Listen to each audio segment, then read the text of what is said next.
Assalamualaikum teman-teman, selamat berjumpa lagi dengan saya Abdurrahman dan masih tetap di channel Abdurrahman ya.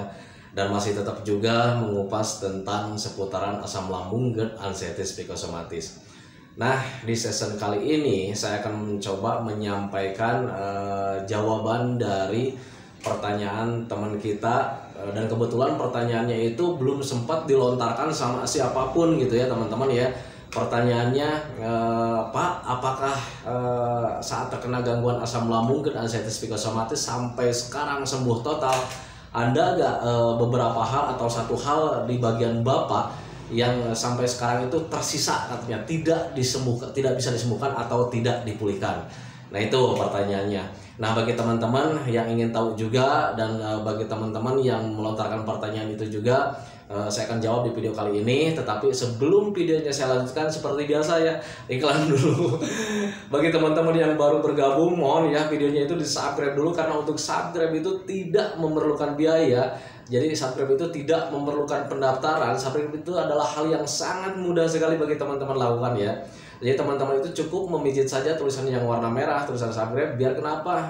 Jujur ya, biar videonya itu cepat berkembang dengan baik. Dan kalau seandainya videonya itu berkembang dengan baik, sudah barang tentu itu akan menambah semangat tersendiri buat saya untuk terus meng-share tentang seputaran asam lambung, GERD, anxieties, psikosomatis terhadap kalian.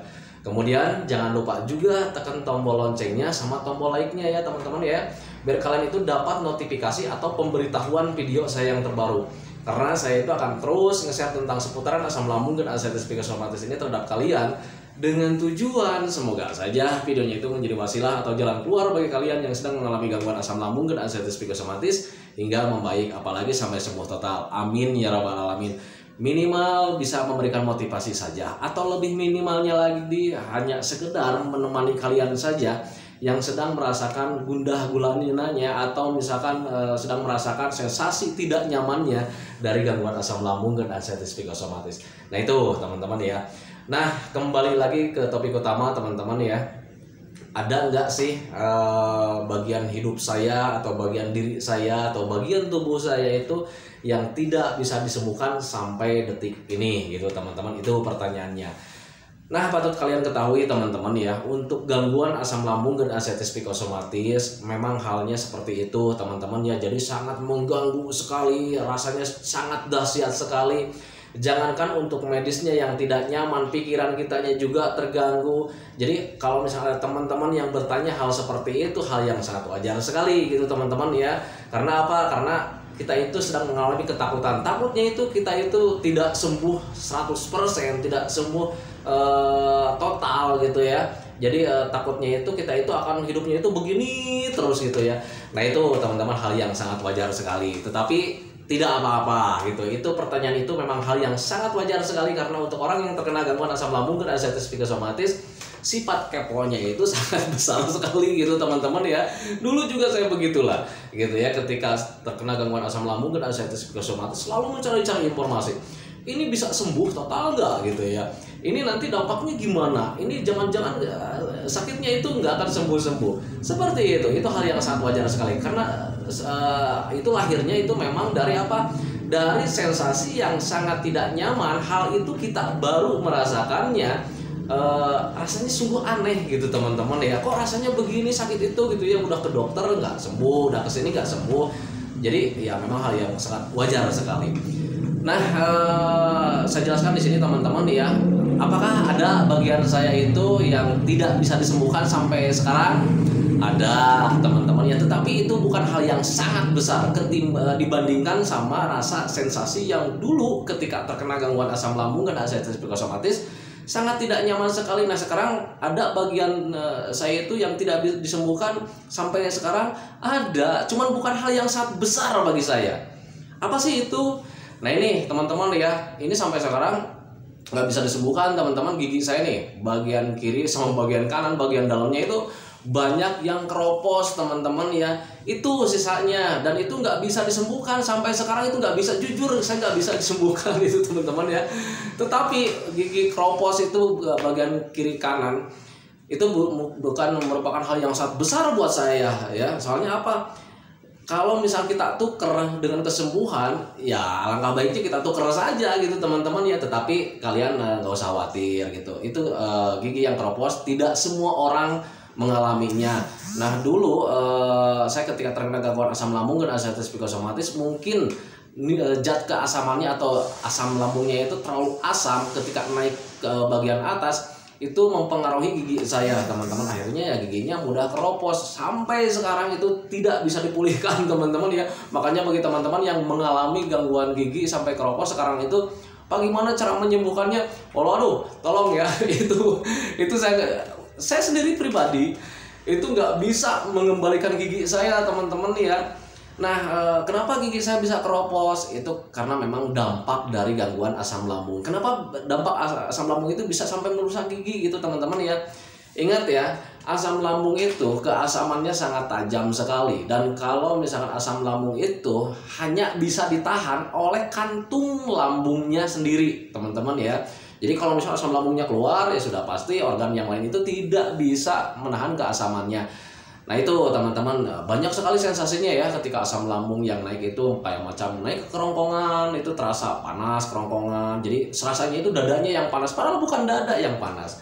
Itu asam lambung tidak bisa melewati ke dada, tetapi melewatinya ke kerongkongan teman-teman. Dan kebetulan kerongkongan di sini itu adanya di bagian dada, jadi serasanya itu dada yang panas, padahal bukan dada, itu kerongkongan gitu. Nah kebetulan kalau misalkan asam lambungnya terus naik ke atas, itu bisa membuat mulut itu terasa asam, terasa pahit gitu ya, masam-masam kayak gitulah, sering panas mulut. Hal yang sangat wajar bagi saya gitu teman-teman kalau misalnya gigi yang nggak kuat gitu. Karena apa? Karena asam lambung itu yang bisa menahan asam lambung itu ya cuma lambungnya saja sih sebetulnya gitu. Tetapi kalau misalkan untuk kerongkongan, Pak, aduh jangan-jangan kerongkongan juga tidak akan membaik dong kalau gitu. Jangan khawatir ya. Kalau misalkan kerongkongan terlewati oleh asam lambung, kemudian sekalipun ada iritasi, ya sekalipun ada iritasi, itu iritasinya bakal membaik ya, membaik dengan sempurna tanpa kita obati ya. Itu tapi siapa sih yang memperbaikinya? Imun kita, teman-teman, protein kita. Sel yang rusak di dalam tubuh kita itu, atau di dalam tubuh atau di luar tubuh, itu diperbaikinya oleh protein kita sendiri teman-teman. Makanya saya selalu menjelaskan sama teman-teman, ayo makan yang bergizi, yang penuh protein. Karena yang bisa memperbaiki sel-sel yang rusak kita itu, karena memang dampak dari gangguan asam lambung, ya hanya protein kita sendiri teman-teman. Jadi makannya itu jangan mentang-mentang kalian begah, jadi kalau misalnya makan nasi itu keluar lagi, jadi makannya itu cuman promina aja gitu, makanan-makanan bayi, janganlah gitu, gizinya kurang teman-teman ya. Makanya makan yang bergizi. Tetapi untuk makanan yang bergizi itu harus kita pilah-pilah juga teman-teman ya, karena tidak semua makanan yang bergizi itu cocok buat asam lambung yang kita derita teman-teman ya. Contoh lah, makanan-makanan yang bergas itu, telur itu sangat bagus sekali ya, vitaminnya sangat tinggi, sangat banyak lah untuk telur. Tetapi telur itu yang kuningnya itu tidak cocok buat orang yang terkena gangguan asam lambung. Kenapa seperti itu? Contoh, kita berpikir secara logika, ya gitu ya, berpikir secara wajar. Kita nih sedang kembung ya, teman-teman, kita sedang kembung. Nah, kuning telur itu bisa membuat kembung. Bayangkan saja kalau ini sedang kembung, ditambah lagi makan telur bagian kuningnya, ya kembung juga gitu, tambah kembung. Nah itu. Kemudian banyak yang menyaranin kan ya, dulu juga memang saya sempat dengar dari orang lain gitu ya, ketika saya terkena gangguan asam lambung dan ascites psikosomatis, banyak sekali yang menyarankan, Pak, katanya makan umbi dong, ubi mentah ya, singkong mentah katanya gitu. Sampai dulu itu saya tuh beberapa minggu, karena memang pengen sembuh gitu ya, saya turutin tuh kata-kata orang itu ya, saya minum umbi mentah-mentah gitu ya.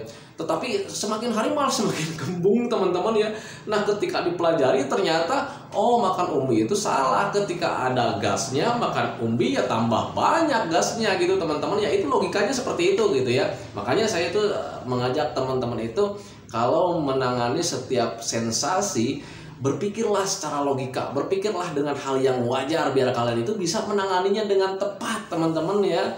Jadi jangan asal mendengarkan dari orang lain, saya juga udah sembuh nih katanya gara-gara makan singkong gitu ya.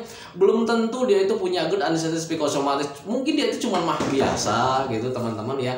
Makanya setiap penyakit itu, setiap gangguan itu tidak semuanya sama.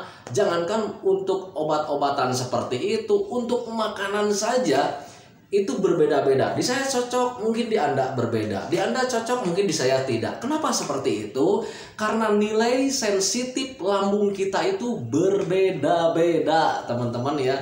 Ingat ya, sensitif lambung kita itu berbeda-beda buat semua orang, gitu ya. Contoh kecil aja begini, orang normal, dulu saya ketika sebelum terkena gangguan asam lambung dan anxieties psikosomatis, katakanlah saya normal gitu teman-teman ya. Saya makan udang, itu paling enak. Kesukaan saya udang gitu teman-teman ya. Tetapi berbeda ketika dimakan sama adik saya, itu udang bisa membuat dia celaka. Kenapa seperti itu? Ya bikin gatal-gatal lah gitu ya, suka ada bibirnya itu jadi bengkak gitu. Karena apa? Karena dia itu alergi ya. Ada alergi udang ya gitu. Nah, itu bisa menjadi patokan buat kalian bahwa setiap lambung orang itu berbeda-beda nilai sensitifnya. Makanya ketika ada orang yang menganjurkan, saya sembuh nih makan ini nih, cobain saja. Saya sembuh nih makan herbal ini, cobain saja. Ya kalian cobain saja, untuk mencoba itu tidak ada ruginya. Tetapi kalau tidak ada perbaikan ya ngapain ya. Itu logikanya gitu. Tapi Pak, saya ini makan obat dokter bagus nih, sembuh ya, ya lanjut gitu, ringan sebetulnya ya. Jadi kalau misalkan kalian cocok sama obat dokter, sudah minum obat dokter. Kalian cocok sama herbal ini, ya sudah, kalau bisa ditinggalkan bodoh sekali kalian berarti ya. Mentang-mentang di sini di channel Abdurrahman itu sembuhnya tanpa obat. Makanya saya itu sebetulnya cocok misalkan sama herbal gitu ya. Tetapi karena memang di channel ini tidak memakai obat, saya tinggalkan. Tetapi kalau misal kalian membaik pakai herbal, ya lanjut. Bodoh sekali kalau misal kalian tidak dilanjut. Gitu teman-teman. Makanya saya selalu menganjurkan apapun yang terbaik buat kita semua, buat kalian semua, lakukan. Gitu teman-teman ya. Nah makanya saya selalu bilang di channel-channel, di video-video sebelumnya, kenali saja dulu fisik kalian, kenali saja dulu asam lambung kalian, gitu teman-teman ya. Kenali saja dulu pemikiran kalian, kenali saja dulu psikis kalian, gitu. Nah kalau misal kalian sudah mengenali diri kalian sendiri, pasti kalian akan mudah menanganinya teman-teman. Karena memang gangguan asam lambung dan anxieties psikosomatis ini mudah ditangani dengan berpikir secara wajar, berpikir secara logika. Bukan kita mentok saja di obat saja, kita tidak mentok saja sama herbal saja, gitu teman-teman ya. Nah gitu, jadi kalau mau menangani, pelajari saja dulu keterkaitannya seperti apa, gitu teman-teman ya. Nah itu, nah bagi teman-teman yang bertanya, yang bukan teman-teman sih, cuma satu orang sih yang bertanya ya, di saya itu yang tersisa sampai detik ini yang tidak kembali lagi itu cuma gigi saya, gitu teman-teman ya. Gigi saya jadi keropos. Yang dulunya itu sering makan jengkol, jujur ya, saya nggak malu lah. Kayak kalau misalkan cerita-cerita makanan kayak begitu, memang itu kesenangan saya ya teman-teman ya. Dulu itu saya senangnya itu makanan-makanan biasa lah, hobinya gitu. Cuman kalau misalkan makan itu cuman sayur sosin, kemudian sambal, kemudian jengkol atau pete ikan asin, cuman gitu-gitu aja sih sebetulnya. Nah sekarang semenjak terkena gangguan asam lambung dan anxieties psikosomatis, jujur itu sisa dari saya. Sekarang saya nggak bisa makan jengkol lagi teman-teman ya. Kenapa seperti itu? Giginya sekarang sudah habis ya, sudah keropos. Ini bagian dalam itu banyak yang bolong-bolong. Jadi kalau misalnya makan jengkol mentah itu nggak enak lah, jadi banyak yang masuk lah, kemudian ketika ngegigitnya juga jadi sakit lah gitu. Nah kemudian untuk jengkol-jengkol ya jangan yang mentah sih, yang matang juga sekarang, yang digoreng-goreng itu nggak bisa saya tuh ya makan jengkol itu. Nah itu sisa saya saat terkena gangguan asam lambung dan anxieties psikosomatis. Jadi makanan hobi-hobi saya itu tidak semuanya kembali teman-teman ya, karena ada beberapa faktor, yaitu faktornya itu ya dari gigi sendiri sih sebetulnya. Kalau misalnya gigi saya masih utuh mungkin ya sampai sekarang juga bisa. Tetapi kalau misalnya sekarang Pak saya udah apakah Bapak bisa makan jengkol? Kalau seandainya jengkolnya empuk ya bisa sih sebetulnya ya, karena untuk jengkol itu untuk sekarang masih udah normal lagi ya, nggak apa-apa sih sebetulnya. Nah itu teman-teman, semoga saja jawabannya itu bagi teman yang bertanya ke hal itu, semoga saja bisa menenangkan bagi kalian gitu teman-teman ya. Nah kalau misalkan ditanya Bapak sekarang rugi nggak gigi jadi keropos gitu? Kalau ditanya masalah rugi dan tidaknya ya rugi sih ya. Tetapi kalau misalnya dibandingkan dengan perasaan dulu ketika terkena gangguan asam lambung dan ascites psikosomatis ya nggak apa-apa sih sebetulnya. Not problem gitu ya. Nah itu teman-teman ya. Jadi bukan merupakan hal yang sangat besar buat saya gitu. Yang penting asam lambungnya sudah sehat, sudah sembuh total, sudah ceria lagi, sudah bisa jalan-jalan lagi, sudah bisa ngapain-ngapain lagi. Untuk makanan ya paling sekarang makanan dipilahnya itu yang nggak keras gitu teman-teman. Kalau dulu kan sebelum terkena gangguan asam lambung ya itu makanan yang keras juga saya hajar gitu teman-teman ya, kayak macam jamu air itu memang kesenangan saya teman-teman ya. Bukan jamu air sih, jamu apa ya, jamu yang keras itu jamu batu ya, itu kesenangan saya. Jadi ketika makan itu konsumsi jamu batu itu wah saya hajar aja. Nah sekarang jamu batu nggak masuk teman-teman, bukannya saya menjaga lambungnya karena lambungnya sudah tidak apa-apa, justru sekarang itu di gigi kendalanya ya. Gigi saya yang menjadi keropos jadi tidak kuat menggigit yang keras-keras. Nah itu teman-teman ya. Apalagi ya. Jadi cuman itu sih sebetulnya ya, nggak ada lagi sih sebetulnya cerita tentang sisa cuman gigi saja, nggak ada yang tersisa lain-lain ya. Jadi kehidupan yang dulu itu kalau sudah sembuh total ya kembali lagi gitu teman-teman ya. Tetapi untuk gigi jujur ya, kalau misalnya teman-teman mau bertanya sama saya bagaimana cara mengembalikan gigi yang keropos karena gangguan asam lambung, nggak bisa ya. Saya juga jujur ini, saya juga nggak bisa lah. Kalau misal ada yang bisa menyembuhkan atau mengembalikan gigi saya juga mau sih mempelajarinya. Cuman untuk gigi kayaknya bukan rahasia umum lagi. Kalau misal udah keropos ya udah keropos saja gitu ya teman-teman ya. Nah itu. Nah sisanya apalagi nggak ada sih sebetulnya, cuma gigi aja. Jadi apa yang mau diomongin sekarang ya. Nah itu teman-teman, yang penting kalian sekarang sehat saja dulu gitu teman-teman. Jangan memikirkan nanti sisanya apa sih gitu ya. Nanti jangan-jangan psikis saya nggak kembali lagi lah gitu ya teman-teman ya. Nggak usah khawatir, karena untuk gangguan asam lambung dan ascites psikosomatis ini bukan penyakit sih sebetulnya ya, cuman gangguan saja. Jadi bekerjanya itu tidak normal, kayak macam asam lambung itu asam lambungnya nggak normal gitu. Sekarang itu lagi nggak normal saja. Nilai pH-nya mungkin dulunya segitu gitu, sekarang entah itu bertambah atau kapasitasnya bertambah, ya itu nggak normal sih sebetulnya ya. Nah itu jadi bukan merupakan hal yang sangat besar gitu teman-teman, tetapi memang hal yang sangat besar itu rasanya sangat luar biasa gitu. Karena apa? Karena kitanya juga terkena psikisnya. Dan terkena psikis itu bukan kitanya, intinya bukan menjadi akan gila, bukan juga gitu ya teman-teman. Kita terkena psikisnya itu karena kitanya salah berpikir, cuman salah ya, bukan kita berpikirnya jadi gila, bukan. Kita salah berpikir, yang seharusnya berpikir wajar malah berpikirnya itu ke arah masa depan yang belum tentu kita alami teman-teman. Contoh, kita itu suudon, kalau misalnya ada sensasi yang datang pasti ada suudon ya. Aduh jangan-jangan nih besok kita parah lagi nih gitu ya. Belum tentu besoknya ternyata besoknya itu malah enakan gitu teman-teman. Nah itu suudonnya kita. Kita itu terlalu berpikir ke arah yang negatif gitu teman-teman ya. Makanya saya selalu mengingatkan sama teman-teman, berpikirlah positif, berpikirlah hal yang wajar, berpikirlah secara logika biar kita itu menanganinya juga dengan tepat gitu teman-teman ya. Nah itu teman-teman ya.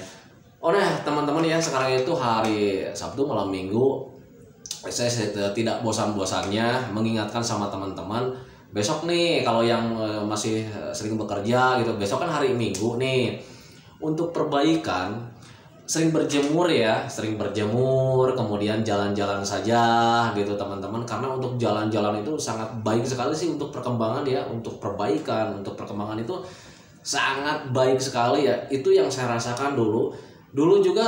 Saya sembuhnya agak lama karena apa? Karena saya terlambat mempelajarinya teman-teman. Jadi terlalu banyak diam diri di rumah lah gitu ya, nyaman di rumah. Karena untuk pindah tempat itu nggak nyaman. Jangankan untuk jalan-jalan, pindah tempat saja, pindah nongkrong nih ya, pindah nongkrong. Jadi ketika dulu itu nongkrongnya kan di dalam rumah, TV kamar gitu kan ya. Nah ketika mencoba ingin memperbaiki, saya pindah, sering nongkrong gitu ya, nongkrong di tempat yang lain, atau jangankan yang jauh, yang dekat aja, pindah posisi misalkan ke rumah tetangga yang cuman jaraknya itu 2 rumah atau 3 rumah, itu nggak nyaman gitu teman-teman ya. Nah makanya waktu itu saya mencoba membiasakan, terus biasakan, karena saya mulai paham saya bisa itu karena biasa. Saya nggak nyaman karena belum terbiasa lagi gitu. Nah ketika dibiasakan lagi, main lagi, akhirnya ya alhamdulillah juga sih gitu ya, jadi terbiasa lagi, sensasinya nggak ada lagi, pemikiran negatifnya nggak ada lagi, menjalankan hobi-hobi yang menyenangkan gitu teman-teman ya.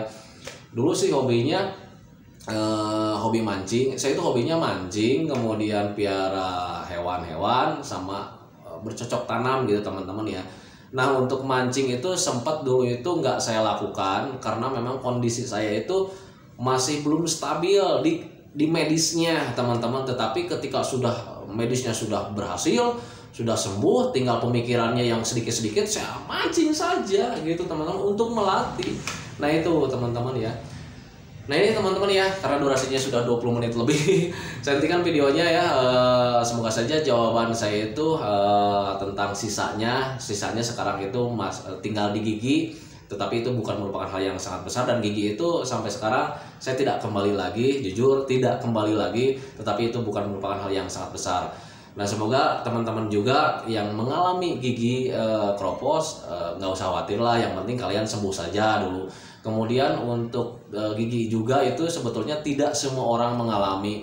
Banyak sekali orang yang datang ke sini, ke rumah saya itu, saya tanya sisanya sekarang apa yang sudah sembuh, karena sekarang itu karena gangguan asam lambung dan azantes psikosomatis, saya jadi banyak saudara teman-teman. Jujur saya jadi banyak saudara sering datang ke rumah sini, bahkan orang yang sudah sembuh total pun sekarang itu masih sering main ke rumah gitu ya teman-teman ya. Tetapi untuk nonton videonya kayaknya enggak ya, karena udah sembuh ngapain gitu ya nonton celotehan orang kayak begini gitu teman-teman ya.